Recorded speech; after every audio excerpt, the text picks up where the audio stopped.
Hi, it's Dorothy Guinan with Scrapbooking Quebec, and today I'm participating in the For the Love of Crafting and Sharing monthly YouTube Hop. In April, we're all sharing our favorite tips on how to create layouts with only scraps. So below you're going to find links to all the other participants, so be sure to check them out. And today I'm going to show you how to make a really easy, fun, dynamic layout with just bits and pieces. This is what I'm going to be using. It's basically the leftovers from my April stash kit, and I have stuff from a whole bunch of different manufacturers here. The only preparation I did in advance was cut down on my photos. I cut them in 3 circles, 3 different sizes, and I matted them. And I will put measurements on the screen for what I'm doing. And I'm showing you the paper. It comes from Studio Calico, Echo Park, Stampin' Up! And the embellishments I use later on are from past Vicki Boutin collections.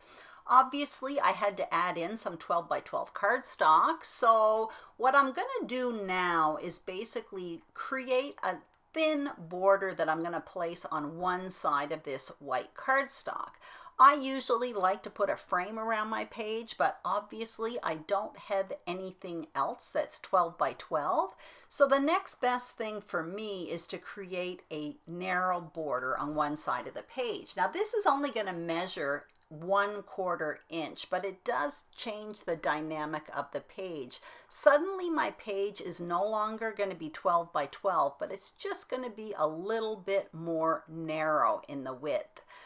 What I'm trying to do here is fit in this scrap, which is part of the scraps that were on my desk, but it's really, really narrow. So I do manage, but I turn off the camera. And I do it off camera. I was just struggling and it was too boring to watch.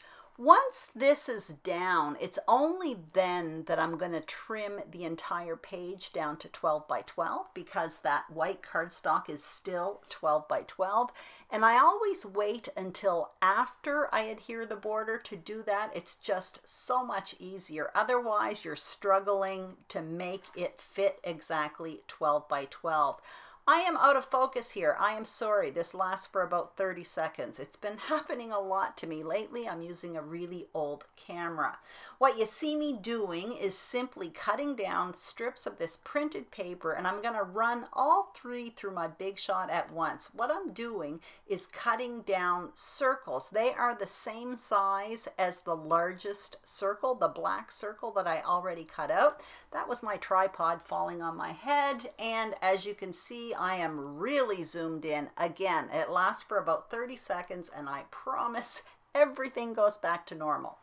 So as you can see, I am cutting out these circles, and I am putting measurements on the screen because I don't remember exactly how big that circle is at this point.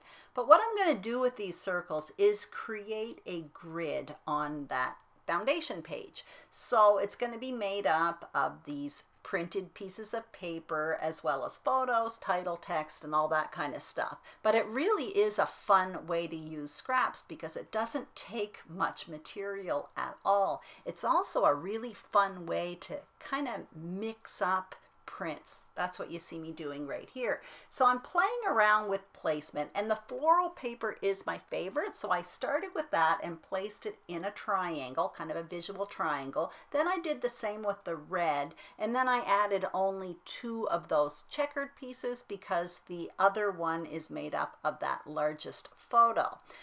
Now what I'm going to do is adhere all of this to the page, and this is the most difficult part, is just centering all of this. So if it helps, from the top and bottom, my circles are 1 inch in, and from the left and right hand sides of the white paper, my circles are 3/4 of an inch in. So what I'm using here, I mentioned earlier, is leftovers from my April stash kit. So I basically participate in a YouTube series called How to Kill a Kit with Style, where we put together a stash kit from material from our stash at the beginning of the month and share layouts at the end of the month. Well, I've already gone through my kit, and mine is made up of multiple manufacturers. And so I'm creating this page with the leftovers, but I did carefully carefully put the kit together so it coordinated.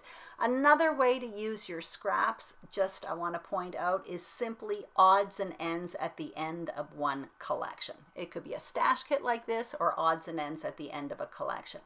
What I'm doing now is working on my title. A moment ago, I showed you my title, Galway, on wax paper, and I'm going to place it in the middle, but I found that it was a little bit lost in that checkered paper, so I cut myself out another circle. That's with the stitched shapes, I think they're called, from Stampin' Up. It's another die set. It's one of my favorites, actually. And I find now that my title stands out a little bit more with that white circle in the middle. And I'm starting to place my title, but I'm starting it in the middle just so that I could plan placement a bit. I want it more or less to be centered, so I didn't want it, if I started on one end, it may end up that it would be too long on one end than the other. Now I'm going to adhere my other two photos down, and as you can see, the bottom one I already put on foam adhesive, and I'm doing the same thing with these other two smaller photos. When I make a page like this, foam adhesive really does help. It just helps add a bit of dimension. It helps the photos pop off the page because there's already a lot of prints, and I haven't finished yet. I'm going to end up adding a bunch of decorations as well. And that's what you see me doing right now. I'm going to create 3 embellishment clusters around this grid. Basically, they're all going to kind of be in those floral circles. That wasn't actually planned. That's just how it's working out.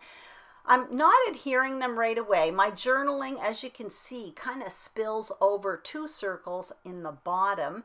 And I'm going to build up these clusters together before I actually adhere them to the page. And so I'm playing around and I'm going through all 3 of these embellishment clusters. On the top, that ends up pretty much staying like that, but I do work on the other 2 embellishment clusters. Again, this is all stuff from mixed up collections, but the decorations are mostly Vicki Boutin. I have one in there from Echo Park. Some of these decorations I am going to pop up on foam adhesive, like that heart you see me working on right now. I end up doing that with that label in that top middle circle, and I do it with the heart at the bottom as well. And basically to do that, I add some cardstock behind it just to reinforce the ephemera a bit, and then I pop it up on foam adhesive. I just find it looks nicer that way. Now I'm adding a little reinforcer to the tag that I had stuck behind that journaling box. I did that with a hole punch and a circle punch, and then I added some twine, and now I'm going around with these enamel hearts, but I end up getting rid of those. I put them there, but as soon as the video stops, I remove them.